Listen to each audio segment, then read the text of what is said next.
E aí, pessoal, tudo tranquilo? Aqui é o professor Rafael, professor de História. Estamos aqui para mais uma aula de História 2, tá? Capítulo 12, terceiro volume da sua apostila, A Crise de 29, tranquilo? Vamos dividir esse encontro em dois momentos. Num primeiro momento, a gente vai ver o contexto, né, e o que acarretou essa crise. E no segundo momento, né, no outro vídeo, a gente vai ver as soluções para isso, né? Por que determinadas soluções foram adotadas, vamos tentar examinar isso. Tranquilão? Então vamos nessa. Encontrei isto na web. Eita, olha o celular procurando por minhas coisas, vocês escutaram? Ó, os anos 20. A crise de 29, né, ela é um reflexo de uma série de contradições dos anos 20, por quê?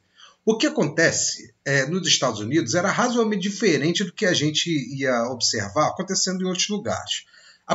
Esse período entre as guerras, né, entre a Primeira e a Segunda Guerra Mundial, tradicionalmente é apresentado como a crise do liberalismo, né? Havia-se um certo consenso, né? O consenso eu não digo, mas havia uma ideia difusa de que o liberalismo te levava a uma coisa ou outra. Ou te levava à guerra mundial, ou ele te levava à revolução socialista. Porque você estabelecia tal nível, né, de desregulamentação econômica que isso ia gerar concorrências iam ser vencidas por alguém, outro alguém não ia gostar de perder e isso gera guerra. Né? Eles tinham a Primeira Guerra Mundial e a expansão imperialista como um exemplo vivo, né, da possibilidade disso. E outra é que você deixa o trabalhador de tal forma à sua própria sorte, né, que não estranhe se um dia ele fizer greve, né? E quem fala grevista fala companheiro, quem fala companheiro fala camarada, né?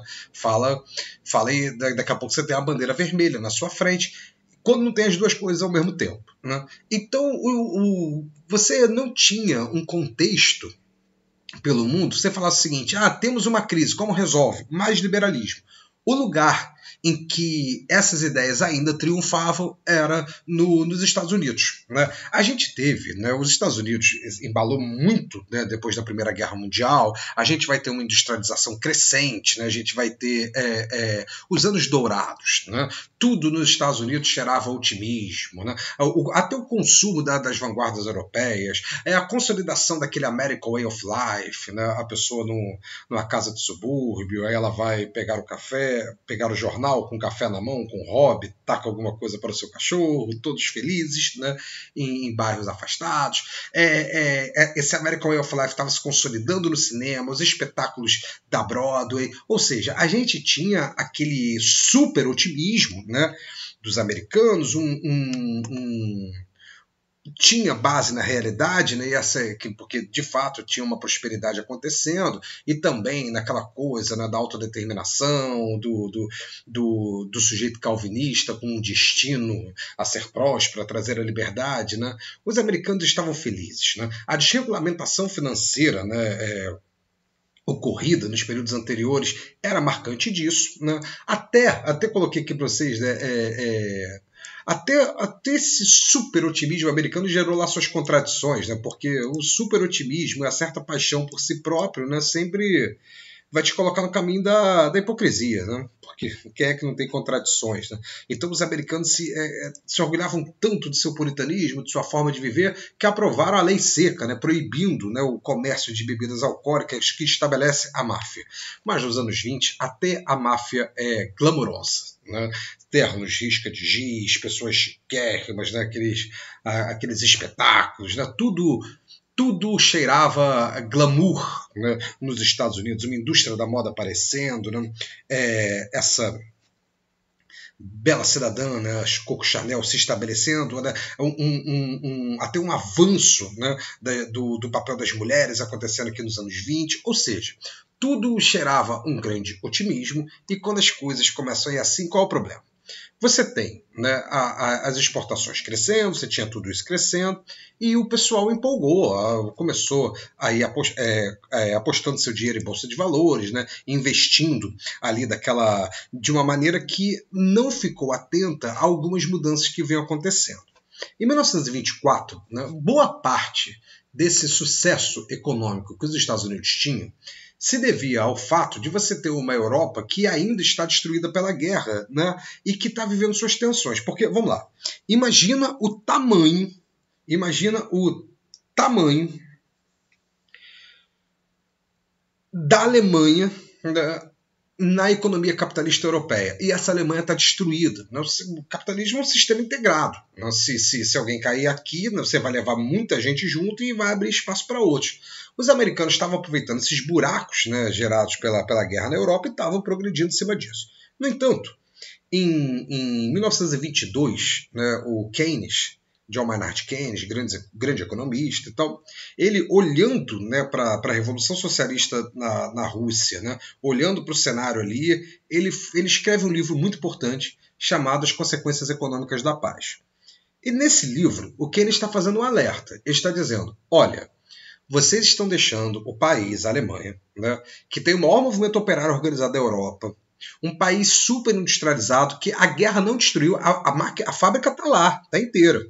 Né? A fábrica está lá, só que fechada, né, por conta das determinações do Pacto de Versalhes. E o trabalhador está do lado de fora da fábrica desempregado. Né? A crise na Alemanha ela era uma crise artificialmente gerada pelos acordos de paz. Então quem ele está olhando está falando, olha, vocês largando a Alemanha quebrada, com um movimento operário forte, né, com a social-democracia, o Partido Social-Democrata imenso ali naquele momento, o que ele está dizendo é, vocês estão pedindo para a Alemanha virar socialista, vocês estão fazendo um esforço enorme. E aí o dia que a Alemanha virar socialista e colar numa Rússia socialista, aí já fica mais complicado. Né? Então o Keynes defendia, né, que medidas, né, tinham que ser feitas para retomar o crescimento na Alemanha. Não foi feito exatamente o que ele defendia, não, tá? Mas o livro dele serviu como inspiração e foi feito esse tal de plano Dawes, que era um plano de investimentos, né, na Alemanha que seriam renovados a cada 5 anos. Você faz investimentos, né, claro, depois, né, tem pagamentos disso, mas você faz o investimento e em 5 anos ele seria renovado. Já viu o tamanho da desgraça, né? 1924, você faz um plano para se renovar a cada 5 anos. Em 29 não vai ter renovação de plano nenhum, né? Então a Alemanha vai entrar numa crise novamente e isso vai gerar alguns reflexos problemáticos na Alemanha, como a gente vai ver mais para frente. Só que o que acontece? Quando você tem, nesse período aí que você tem uma certa recuperação do capitalismo europeu, você teve uma queda de consumo, né, nos Estados Unidos, uma queda de consumo internacional, só que quem estava dando liquidez aos negócios era uma ação na Bolsa de Valores, né, mais generalizada, que tem uma anedota, tudo indica que essa anedota é só uma história. Né? Mas o que interessa aqui não é a veracidade, né, se ela é verdadeira ou não, mas ela é verossímil. Uma anedota que circula nos Estados Unidos que um belo dia, né, um bilionário, Rockefeller, estava na sua limusine, indo, né, para o seu prédio, né, Wall Street, e estava no táxi e foi reconhecido, né, pelos jornais. Né, o motorista olhou e reconheceu no retrovisor o Rockefeller. Muito bem. O Rockefeller responde a uma pergunta do motorista de táxi que foi, olha, eu estou começando a querer investir na Bolsa de Valores, né, então eu queria saber de você alguma dica. Ele achou estranho, falou, teria, né, repare o futuro do predatório, teria lá conversado com ele, dado algumas dicas, e quando chega ao seu destino, o seu funcionário vem abrir a porta, ele sai, e ele fala para o seu braço direito para tirar todo o dinheiro que ele tinha da Bolsa de Valores.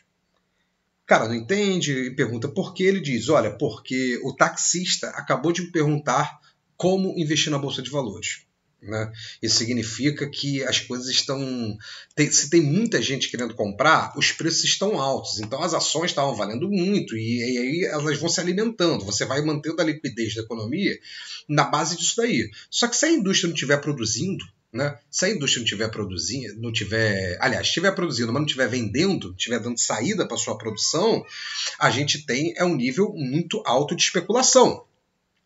E aí o Rockefeller teria dito isso e que poucos dias depois, né, teríamos tido, né, a Quinta-feira Negra lá, o primeiro crack, né, da Bolsa. Não interessa para nós aqui averiguar se essa história é verdadeira ou falsa, nem sei se é possível averiguar isso.